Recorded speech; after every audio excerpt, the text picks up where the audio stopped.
Okay, we're here. Welcome to the second episode of the Spoiled Brat series. We have Kelsey Farrell, the one and only. So a lot of people tell me, like, Kelsey, you're so funny, you should have a Netflix special. And the funny thing about that is my ex's dad is the CEO of Netflix.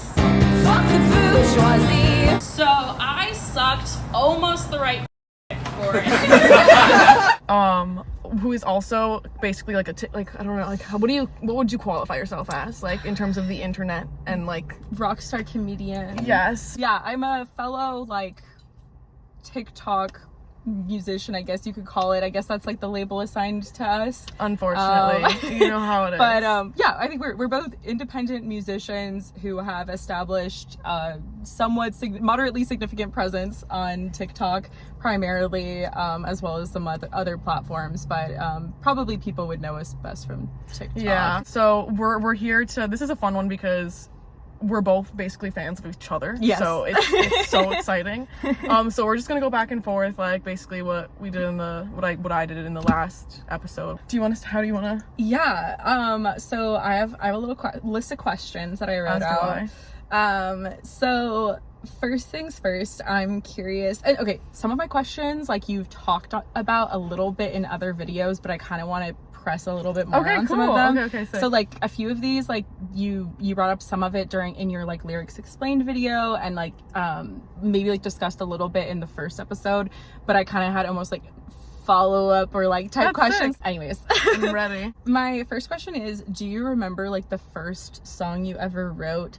And what was it about? And do you remember any of the lyrics to it? And I'm talking like way back. Like, oh my god. You could have been like 6 years old, like writing something in the margins of your fucking notebook. Like, you know what I mean? Not even like first song that I sat down with my guitar and said, oh, this is a song. But like first time I kind of was like rhymed 2 lines and sang them in my head and was like, interesting. Like, that's such a good question. I think, so I actually used to, like, my friends and I, like when we were in the literal 5th grade, we would just write songs together, and they were more like for fun. Yeah, they were like parody songs. Oh my gosh, yeah. The first song that I wrote on my own, I think, was kind of one of those like sit down with like a guitar moments.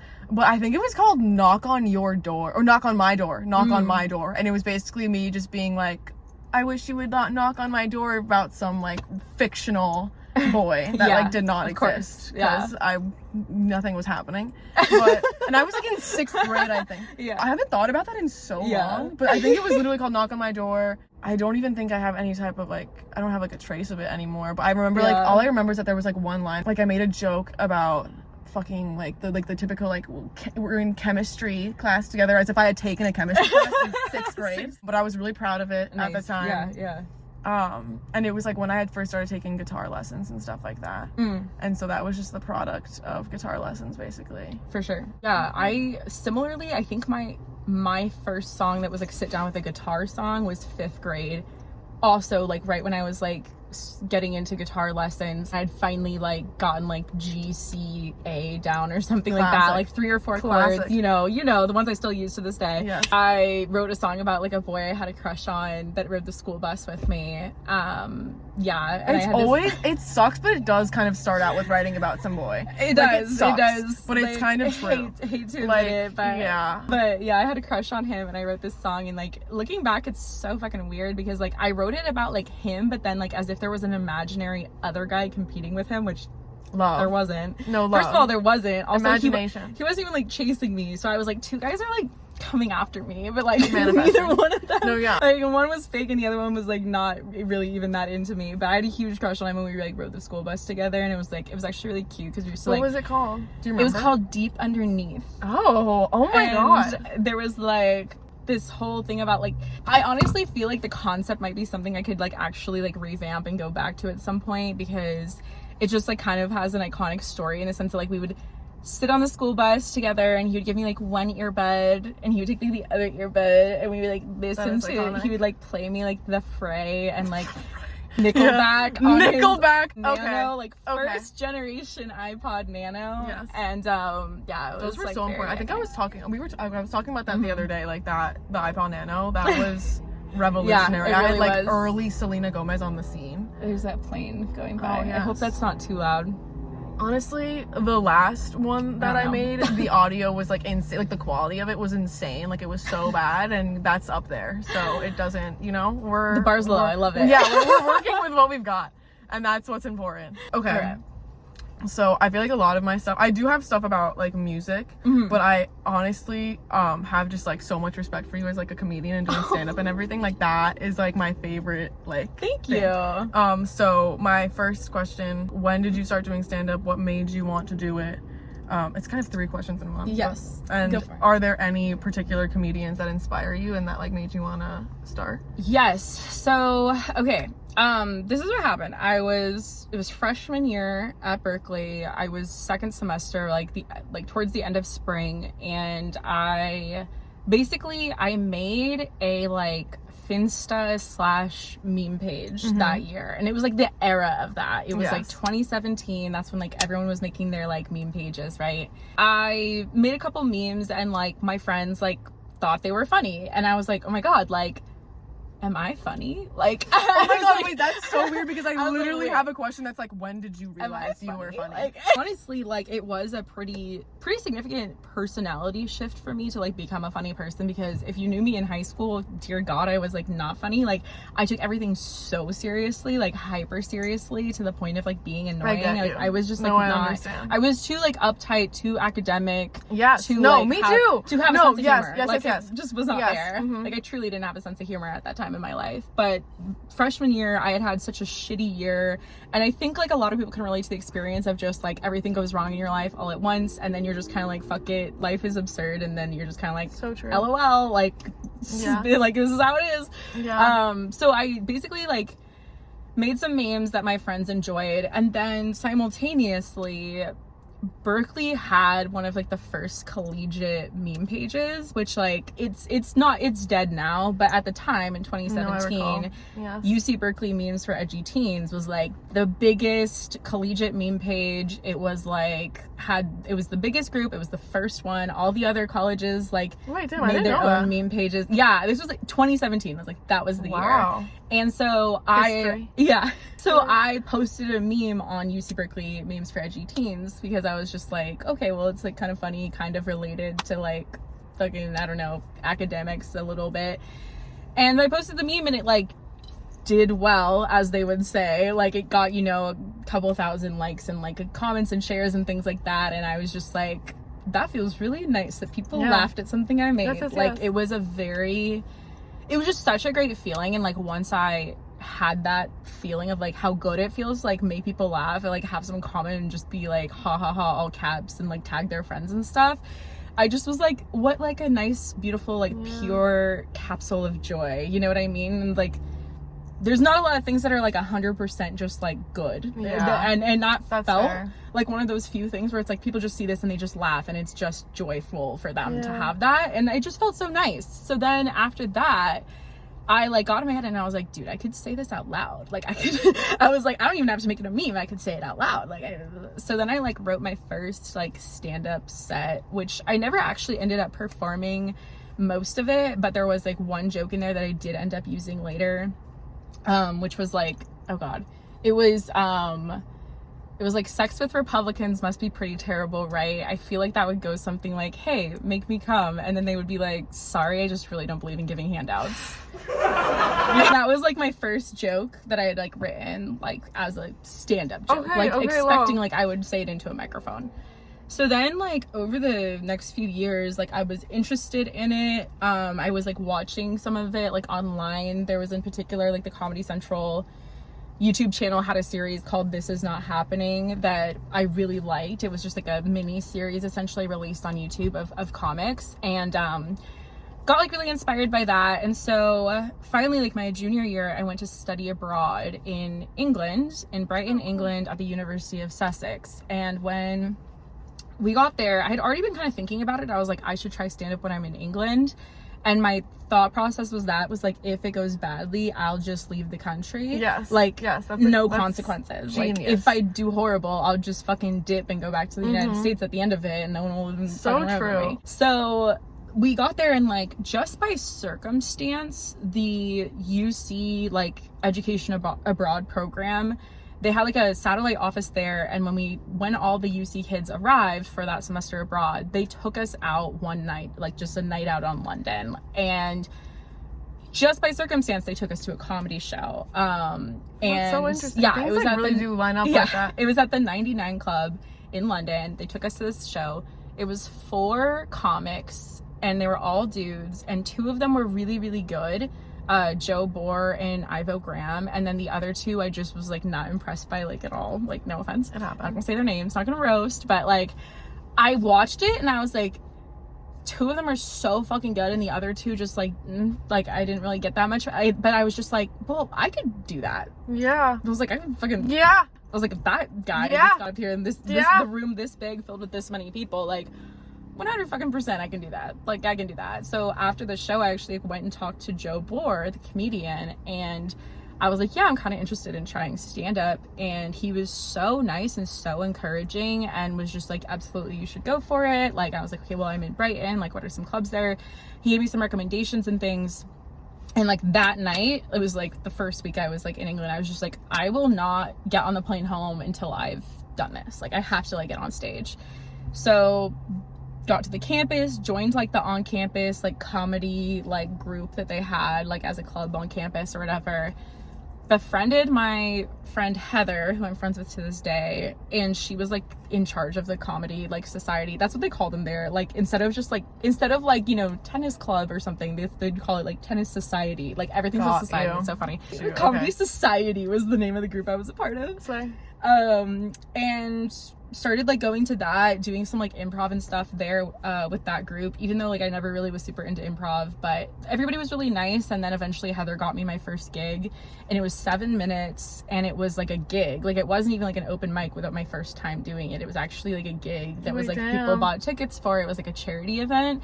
So I just was kind of like, ooh. But then like I got up there, and like after like the first joke, like when the room, like I was really nervous, and then the first joke, when I got the room to laugh, like immediately like all the nerves just like disappeared. I love that. And the whole set went like really, really well, and it was like top 10 like best feelings of my life. Like, how good I felt after that set.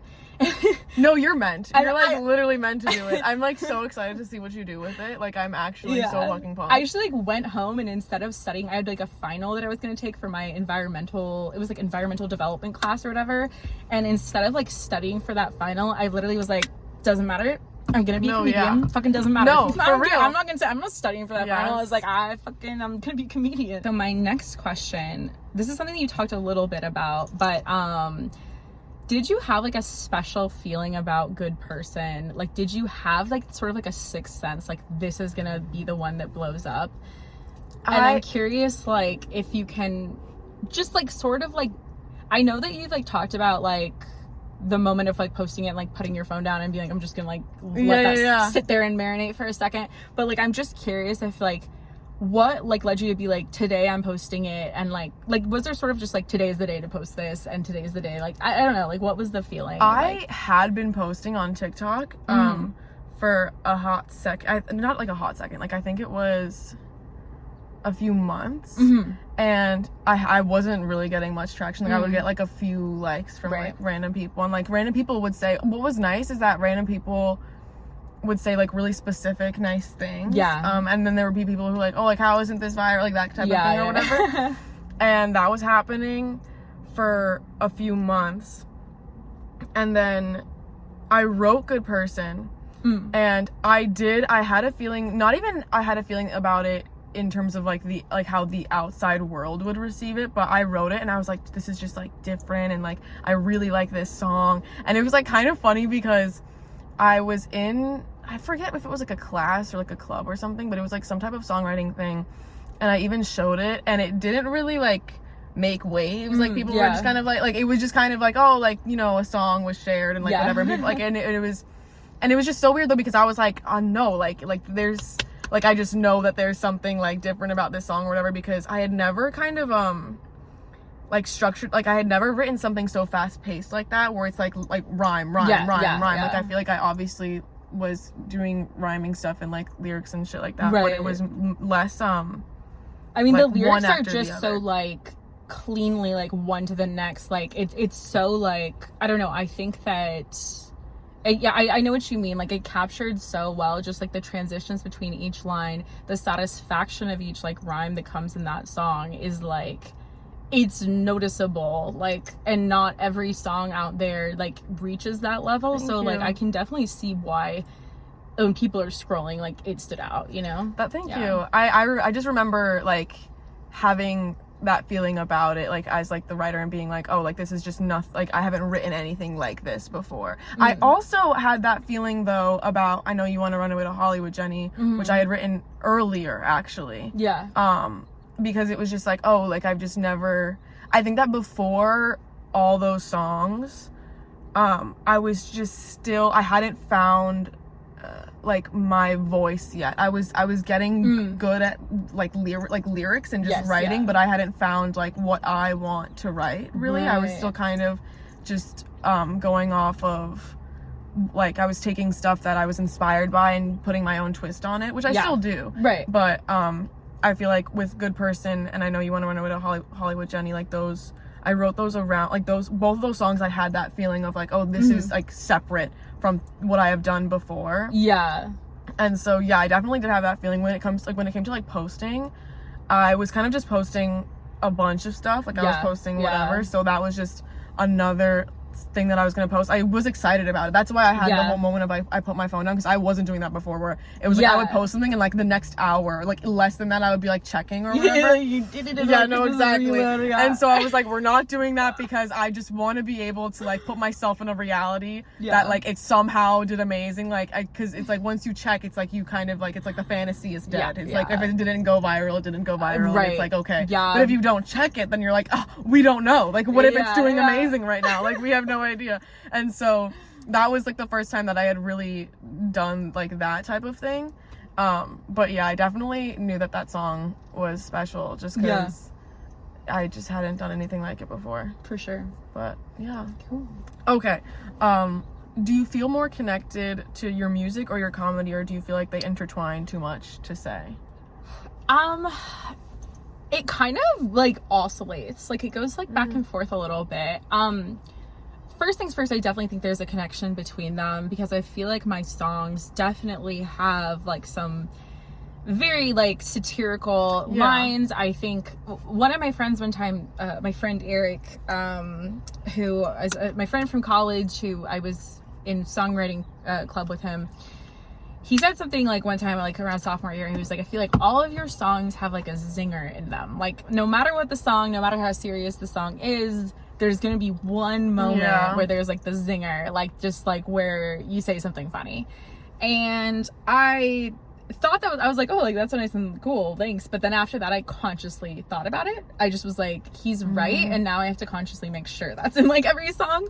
So I definitely always had like kind of like, I don't know, like a humorous approach to songwriting, because I mean, for me, I just was like, well, songwriting is, I mean, it's like performance, right? Like there's an element to it where you're giving something to people that they otherwise don't have. So like it can't be like too grounded in reality or how people normally talk or something like that, because it's like, it's not meant to be like, it needs to be something that kind of like highlights the absurd.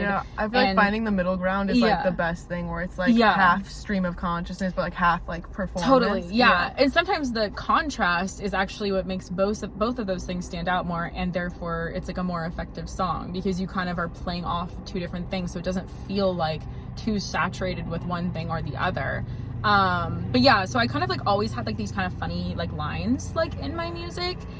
And then when I would do live performances, which like the most I ever performed was in college, that's when I got on stage the most. That's when I kind of like was noticing like, okay, in these times when I have to talk in between songs, like how I introduced songs, that kind of thing, that led me to be kind of like, okay, now I have to come up with like funny things to say in between the songs, right? So like I have my song Guest House, which is about losing my virginity.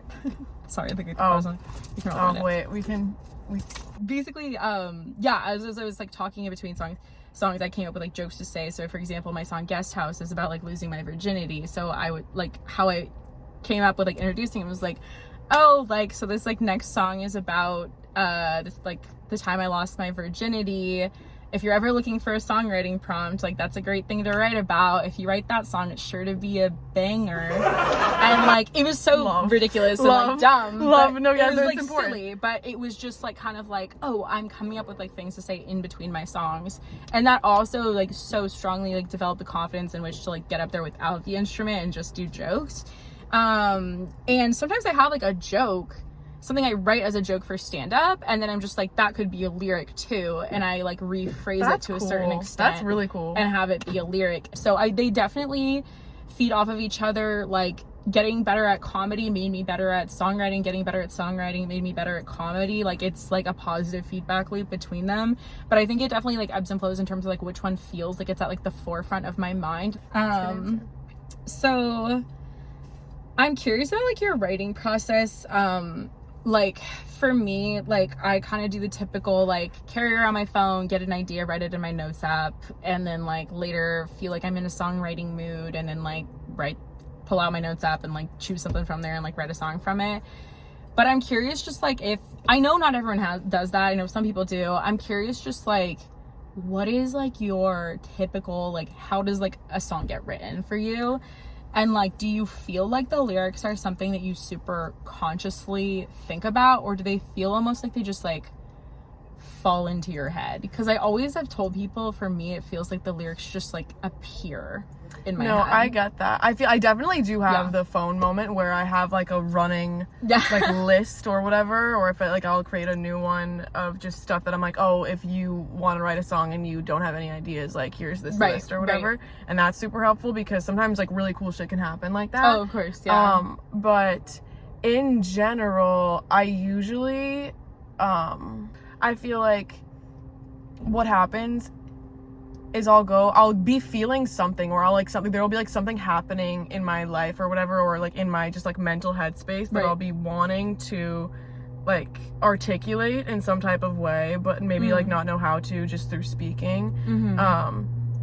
And so then I'll just start like saying, I'll just like grab an instrument, a guitar, like start speaking over a loop or like singing over a loop and stuff. And then I think that what's cool is that I spent such a large chunk of time just like getting like trying to get really good at like rhyming and lyricism and like chunking out syllables and stuff like that. And I just I appreciated the craft so much that like I just studied that for a long time and like felt like I got a hang on that. And then when it comes to just articulating stuff or whatever, it's like second nature in certain ways, where it is kind of like the falling into your head or like your lap or type of thing.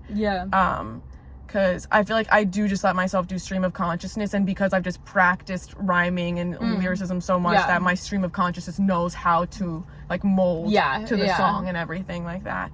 And then I literally say this to like Emma, but sometimes I literally just call it like I'll be like I was a vessel for this song or whatever, where I'm like, I didn't even write that, like I don't know who wrote that, like especially that's the thing. And it's like and I really do like it just came to me. No, and I do think like I didn't sit there. I think it's like, real though for any like creative that's like really like has a genuine like love for the craft, because it's interesting because even I feel like certain songs that I have that are maybe more like spiritual or like just talk about spiritual or like that kind of like are personal in that way. I feel like a lot of those like come to me in certain ways where I'm like, that literally feels like something like in the like airwaves or whatever. That I'm like I don't like I feel like any creative is someone who has the potential to be like some type of like vessel for like whatever is out there. Because I just think like I don't know, like I feel it goes back like in history too, of like people have actually been saying that for a very long time. Like even like the direct translation in ancient Greek, like their word for genius didn't mean like, oh, that person's really smart and like knows a bunch of shit. It meant like, oh, that person experienced like a magical possession that like allowed them to create something. Like it was always credited to this sort of cool. like I didn't know that. Spiritual like implantation. Yeah, I definitely believe that. And I feel like that happened. I feel like if that happens solely just through like practicing it enough, because it's like if you just do it enough, if you love it enough, then it's like like some type of like if that's how the universe works or whatever, like yeah, like whoever is out there or whatever is out there is gonna like plop the shit in the brain of somebody who like will be like doing it enough or like totally good at it enough or whatever because they've just been doing it for so long. And so yeah, I feel like I feel like my writing process is just I try to do it all, or like all of it kind of happens. Like I definitely have the more like manufactured stuff where I'm like trying really hard. Like there are songs that I've written where I'm like, oh my god, like I tried so hard to write this song and like I formulated every single lyric, like none of that came from God or whatever, like that was all fucking me. And then there's songs where I'm like, I don't take credit for that actually, like I don't know what that was. And like I feel like there's such a range. But yeah. What is your relationship with social media like as someone who uses it to share their work/art? It's so like, I don't know, it's such a double-edged sword, and I feel like probably what I have to say like has already been said before by lots of other creators, but it's kind of the thing where it's like it's such a like great tool in the sense that it's like accessible. Like if anybody like wants to get on social media and share their work, they absolutely can. And like that to me sort of makes it like the great equalizer in a lot of ways, because it's like you don't have to be like a nepo baby to like get on TikTok and share a cool song that you wrote. So in many ways I feel like it's like really like wonderful in the way that it has just like opened the door for anybody to like give it their best shot. And I definitely have like a huge appreciation for it because it's led to so much of like my success and my opportunities that I've gotten.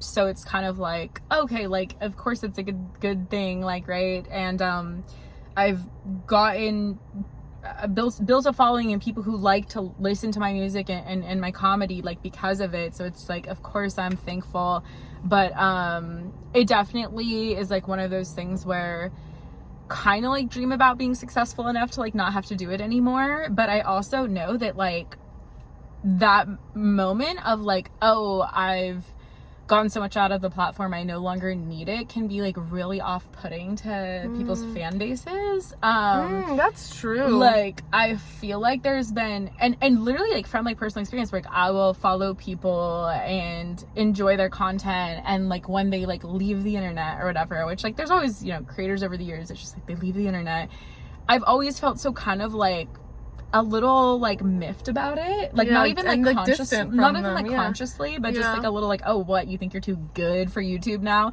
after you just built your whole career off YouTube? And like, that's fair. And I know like that I'm being like kind of like ridiculous and entitled to their content when I have those thoughts, but it's sort of like that instinctual thought is just like, well, what do you mean? You were here for a couple years like doing this thing, making this content, and like now that you like got all the money from it, and now that you like got all these other opportunities from it, now you're just like not even gonna like honor the thing that got you there. Yeah, no, I get that though. I get that thought process. Yeah. Because I feel like that's more, like, I feel like when you're thinking about it that way, if they were enjoying doing that thing and then they just stopped because they got, like, rich enough to stop, then that's kind of, like, fucked. But I feel like... It feels almost like it's not selling out exactly, but it like feels some like version a similar of it. version of that, where it's kind of like, oh, now you think you're too good for it. And yet, the whole time, like, I have this, like, dual thought process where I'm just like, but it'd be great if I didn't have to I think to like be so conscientiously posting. That's fair. Well, because that can be really draining, but I feel like if you're and I also feel like there's actually like a lot of layers. You just brought up a really interesting layer, but I feel like the only reason that I would ever want to not be on social media as much or like not have to use it is like purely mental health. Like it's purely just like the mental like being so aware of how interacted with and like liked you are is so, it can be like just ridiculous. And it's just kind of like, and even like the way that like literally on a chemical level with like the dopamine and everything, like the fluctuations, like it's just so insane. And that is the only like I feel like basis for why I would ever like not want to be on TikTok anymore, like not want to, it's just because I wouldn't have to be fucking with my mental state every 5 seconds basically. Agreed. But I feel like I've actually thought about this, especially with YouTube, because I like it's my, I think it's like low-key my favorite platform right now to post on. Like I could see myself doing like my own lyrics explained video, like even if I had like fucking like 1 billion streams or something, like I would like want to be on my own YouTube channel, like being like, hey, like I like, you know what I mean, like I think that would be so cool to be posting on my YouTube channel, even if I had like however, like, Totally, I think that yeah. that's so sick.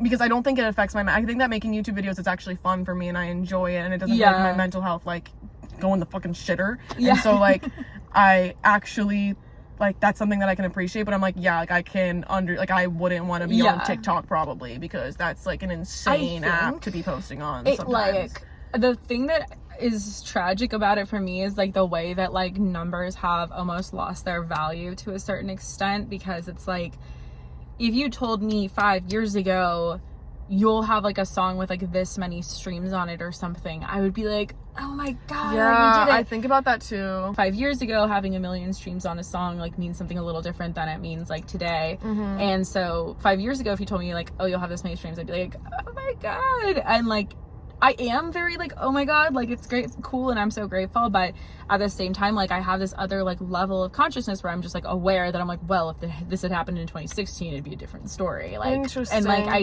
I feel like the internet, because of its ability on any platform for the numbers to just always have the chance to rise, it's hard to ever feel satisfied with and them. that's why I think that TikTok is the most like detrimental sometimes, because it's like, that shit can go fucking viral. So then when it doesn't, you're like, aw, like why am I like low-key empty inside for like no reason? Like that's so crazy, and it's just like ridiculous. And I also think, and it makes me sad though, because I talked to this with my manager Emma a lot too, where it's like, it's just about interacting with like people like that, even if it's like one person that like watches it, or like, you know, like whatever, like comments, it's like that, like you're having a human interaction, and I know it's through a screen, but it's like you're like that's a person, so that's true. Exciting, like, you know, like it's not just about like how many fucking, that's the best part of it, right, is like those like if you get a cool comment or cool messages from people of just like, I really fuck with this song, like it makes it feel so worth it. Like when that happens, like it's really fantastic. But there's also just like these like demoralizing like valleys where you maybe like don't get a lot of comments, you don't get a lot of messages, or like you're posting over and over and the song's just like not taking off. And then maybe you're like getting just like mean comments too, which like comes with the territory, and I think we're all aware of that. But sometimes like if you're already feeling like kind of like low about it, it's like then those like actually start to bother you like a little bit. But I don't know. So I feel kind of, I don't know. I feel like very like of two minds about it, because it's like I owe everything to it, and it's like and it's fun. It's fun too. Like when you come up with a funny idea, like for an audio or something, it's just like it's enjoyable. But I think just sort of like that sort of like constant kind of oversight of yourself is like can like wear on you, and like it's been proven 1,000 times by science, the whole like dopamine thing with the likes, and it's like fucking undeniable, and it really does the thing where it like turns like I feel like the most disturbing part of it is just that like your brain starts to like think about literal people in terms of numbers, which I just think is like so actually disturbing, and I feel like just like being so aware of like and even before I was posting, like just being aware of like people who are other creators where I'm like, oh, like they're being interacted with less lately, like it's like I'm so aware of like how like even it's just like weird, and it's so crazy when it's like, and you start thinking about it in terms of numbers when it's like actually like that is just like a human person interacting with other human people. The number is like not that, you know, like relevant. I think like our brains like, evolutionarily like can't conceptualize adequately, like I think that is what it is, because then it's like once it becomes like too big, it's like you're just thinking about the numbers, because you're like, I can't fucking internalize the fact that it's like actually 1 million people or like whatever. Totally. But yeah, it reminds me of like when Charli D'Amelio got super big, and she was like, I literally don't understand, like I don't, like my brain can't do it, like my brain can't, and I was like, girl, like that's crazy. It's like true though, because it's just like your brain, like I mean maybe this just is like commentary on how bad I am at math, but like I just am just like I can't like conceptualize this, and I don't know, I feel like that's like common, like people say that like we just have a very hard time having like a true like grip on what a large amount of numbers truly means. And large, and then like large starts to become subjective, but whatever. It's crazy. It's so crazy. But yeah. Okay, so we both write songs that are fairly satirical and fairly political, and I'm curious, like, why do you think you're attracted to that subject matter and that style? And then I'm also curious, do you consume like other forms of satire, like I don't know, like the TV shows you watch or something like that? And I know also this is something you have touched on before, but just kind of like more specifically, like what like led you to just be like, I really like to like write things with like a satirical tone? I think that I've always been a pretty political person. Yeah. Like, I feel like a lot of parts of my personality have drastically changed and evolved over time, but I feel like that actually like has been pretty like consistent. like I've been political like for a while. I feel like I was more of a I was low-key like an SJW in high school. Just because of how Republican and like racist my town was and everything, where it was just Where like, are you from? I'm from Jersey. I'm from like a suburban Jersey. Okay, like a tiny ass town in Jersey. Okay, yeah. And it was just kind of rough, and because I have two moms, and I'm also Dominican and everything, and so it was like I didn't like nobody like bullied me or anything. Like it wasn't like, you know, it wasn't like I wasn't like targeted or whatever, but it was just like the general vibe. I was like, I don't feel super welcome here. Like I just don't feel super seen. And I feel like most of my friends were either like ethnic or like queer in some type of way, and so we all just kind of like had that same energy of like, wow, like we hate it here, we hate everybody here. Like I remember, I don't know if I've actually talked about this at all like on the internet, but specifically, you heard it here first. Maybe perhaps. I'm pretty sure actually, because this is like I talk about it a lot like in conversation, like but I don't know if I've ever talked about it like just online. But something that really changed me and defined me as a person was when I was in 9th grade and Trump won the election, and I remember being like upset, like, okay, like how did this happen? My freshman year of college. So interesting. Wait, I didn't freshman realize. year of high school. Yeah, wait, that's so crazy. Wait, I didn't realize that. Okay, keep going. But yeah, I'm pretty sure it was my freshman year. Yeah, and so.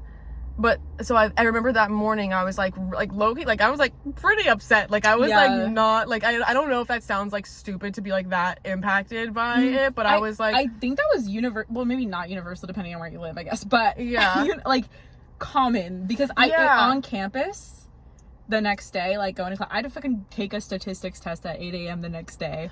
And walking on campus on Berkeley, it was like, well, everyone expected there to be a protest. There was just helicopters all above us, like the whole day, and like that's crazy. People were like, there were so many people on campus, and just like walking by like 1,000 people crying, like it was like really it was really dramatic. Because I think that like there was like this half and half energy where I felt like that. But I also know people that were like, we live in America. Like, I don't know what you expected from like the American population to be like smarter than that. And so I like understand both perspectives, because I was like pretty like broken up, because I was like, and like it's like, even in terms of just like being alive, it's like we were like relatively, it's like I had some hope. I had some exactly. Hope we weren't jaded in yet. The American people. Yet. Like, you know, no, exactly. And I just remember I came into school and I was like low-key, like, you know, thinking that people were going to be in the same boat as me. Trump shirts everywhere. People were like, and people, they had not worn the Trump shirts before. They had not worn them before, but they were all I just like spit out of like passion. But like they were all brave and shit now that their mans was in office, and they came in like, boom, Trump shirt, and I was like literally like, I was like unwell. And then that was like that. I literally say this every time, like that was like the beginning of like my like that's my villain origin story. Because I was like, wow, like I see where we all stand. And it was like, it was definitely a reveal. It radicalized me. It truly did radicalize me, because I was like, oh my god, like y'all watch this man talk about like immigrants and like whoever the fuck in the worst possible way, and said, I'll vote for him. Or like I'll support him, because like we were in high school, they can't vote. But like that was crazy. And so that made me super political after that point. Like after that, like I was already kind of like you know, like I believed, like I like, you know, like believed in things. Yeah, like I was like, yeah, like, you know, but I like that made me more like, okay, I am like angry now. Right. I'm like angry believing in things. Like I'm not just like casually like supporting, you know, like gay pride or like whatever. I'm like, no, like I'm pretty pissed actually. Yeah. And so that kind of, that's why I feel like I write about anything that's political or whatever. And especially just I feel like like to this day, so much of what I feel like I have to work through when it comes to like my own mental headspace and whatever, like a lot of it comes from child of an immigrant shit. Like I know that like warps your brain in like a very specific way. Right. And so I feel like that like inherently it's like if I want to talk about that or like write about that, I feel like it becomes political because that's such a political thing. And so there's that. When it comes to the satire, I feel like it's like you could probably relate, where I feel like that's like it's almost like a way of like coping with it and being and even like and being kind of like more it's like you can be vulnerable but without being like there's still like a guard up a little bit because I'm not being too vulnerable to the point where I'm like you can poke holes and whatever. It's like I'm like sensitive but I'm not like that sensitive, like I'm still making fun, like, you know, it's like that kind of thing. 100%. And so I feel like satire was just like that kind of like that. It was like a good way of doing that. And then like I feel like that's kind of where it all began. I forget like the last second part or third part, I don't know, was are there other forms of satire that you consume, like shows or like I don't know, maybe you religiously read The Onion, I don't know, but like that's funny. I don't, but that's fair. I have the Onion app actually. Oh my gosh, I have push notifications on. Wow, wait, I feel like I learned about you. That's so exciting. I feel like literally I feel like the most like basic annoying bitch, but like the only person that I can really think of is like Bo Burnham. Like I feel like I like watched a lot of him growing up. And that kind of ties into the music. Yeah, no, exactly, yeah. 100%, totally.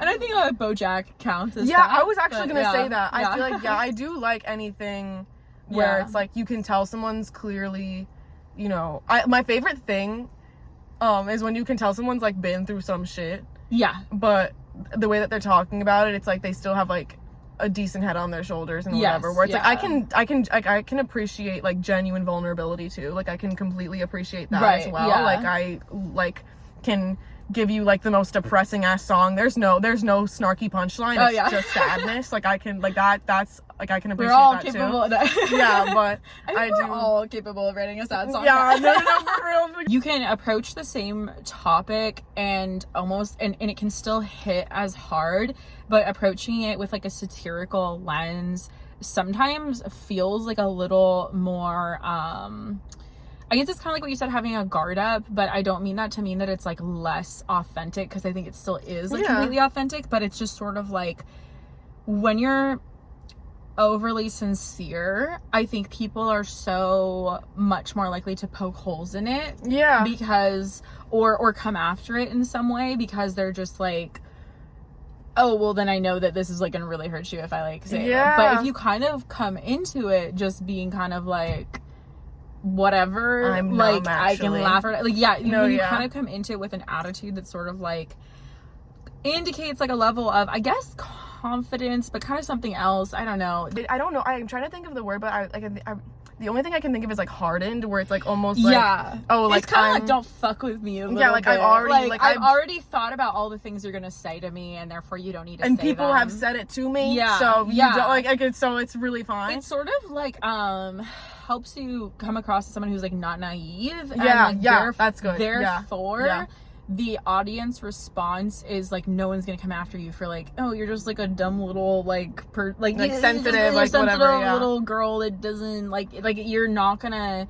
You sort of like filtered that out almost by the default of I'm already approaching this topic like with a level of like I can laugh about it even though it's fucked. And then like no one's gonna like sort of like come for your throat about like being a crybaby or whatever. I feel like most people can always appreciate like being able to laugh about people need something it. That was like fucked up for you. 100%.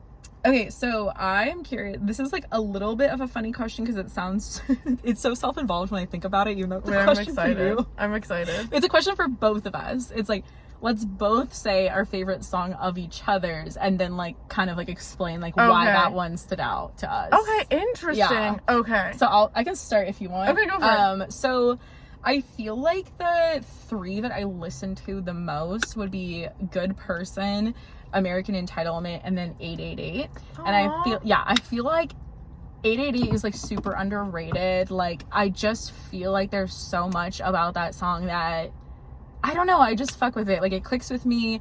I really liked like the sentiment in it of like playing along the lines of like I learned a couple lessons now. I'm ready for my lessons now. Okay, like I stumbled my way through like some parts of my life, but like please, like, can you just tell me it's like my time to have something good? And like I felt like that just was so one. I like that. That one was so like resonant for me. Cool. I just like really like fuck with that one a lot. And I think Good Person stands out probably for the same reason it stands out to so many other people. It just is like the rhymes are just so like one after the other. They hit so hard and it's just like so fucking catchy.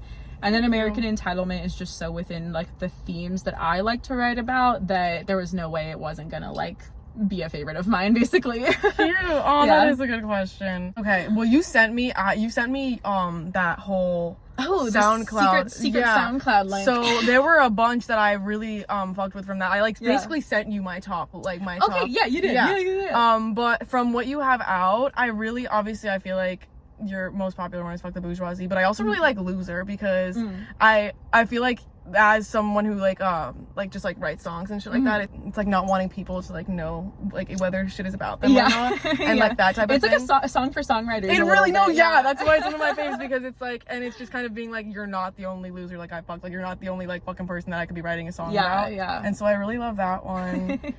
But yeah, I don't know if you want me to put this part in, but I was gonna say like obviously I really fuck with Oxytocin because I'm literally producing we can tease that. And damn, I'm glad you're not a creep, but I wish you were a freak like me. Oh, I don't even know him, it's just oxytocin. Yeah, I feel like those a lot of, I really did love the SoundCloud fucking like master list that you basically sent to me. That was fun. A great time.